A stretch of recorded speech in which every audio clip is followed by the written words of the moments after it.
Hi there, welcome to the Fantastic Fishing Show. Today we're going to talk about small boat fishing or rib fishing. What's great about small boat fishing and rib fishing is you can get into very shallow waters, it's very easy to launch and you can get out, in my case, more often.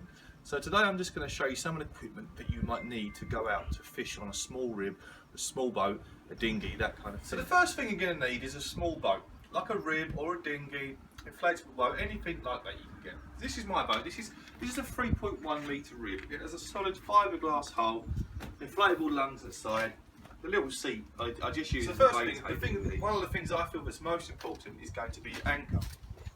So I've got my anchor here. You get lots of different kinds of anchors.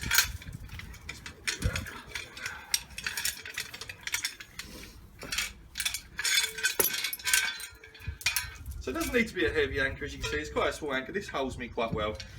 One thing that's very important is that your chain is at least as long as your boat. This is important to hold the anchor at the right angle on the bottom. And then you need 3 times the length in rope as the depth you think you're going to be anchoring. So if you think you're going to be anchored in, say, 10 metres of water, you need a minimum of 30 metres of rope, ideally 40 or 50. The anchor's really important because if everything starts going wrong, if you're anchored, at least you're in the same place. If you're calling for help and you're asking for the Coast Guard, or at least you know you're in the same place. And I would argue that this is one of the most important things to take in the safety side, is an anchor. Besides your boat and perhaps say an engine, if you've got an outboard, I use a 15 horsepower engine on this rib and I get about sort of 16 to 20 knots depending on tide direction and wind, which is pretty fast, but you don't need to be going that fast. So this will 2.5 horsepower or a little 5 horsepower engine will get you where you want to go.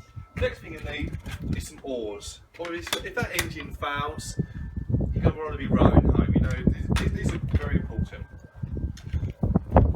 Next, I would say, it's hard to put things in order of what's the most important, but I'd say they're all important. You won't want to be without any of these. These things are all important. So I've got a handheld radio here.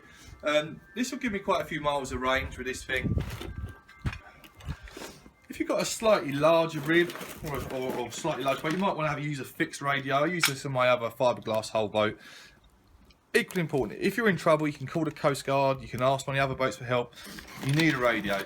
Also a mobile phone. Take a mobile phone with you. You'll be surprised how much range you'll have on your mobile phone or your cellular phone, because I mean I fish out 3, 5, 10 miles off the shore and I'm still getting a phone signal. They're amazing things. The next thing I'd say is a GPS. This is a difficult to open phone. GPS. This particular one's actually a Chartplotter and a fish finder in one, so it connects to a transducer on the boat and it can tell me how deep the water is, as well as telling me where I am. I can also connect this to my fixed radio, so if I'm ever in trouble, I press the DSC button, which sends a GPS coordinate straight to the Coast Guard, telling them where I am. This is very, very important. You need to have something like this. Some people just use an app on their phone, which it probably works, but you get your phone wet, you drop it in the water, it's game over. So get yourself a GPS. A compass also. You really need a compass. These things can fail, electrical things can fail, the batteries can fail. A compass, you can rely on them. If it all gets foggy, at least you know what way you're pointing and you know what way is home. Always take note when you're going out, where looking at your surroundings, looking for objects to keep a bearing with. It is also important to remember that you'll need a life jacket. I didn't show any life jackets in this video because I'm planning to do a future video about the difference between life jackets, buoyancy aids and flotation suits. I hope you've enjoyed watching the Fantastic Fishing Show.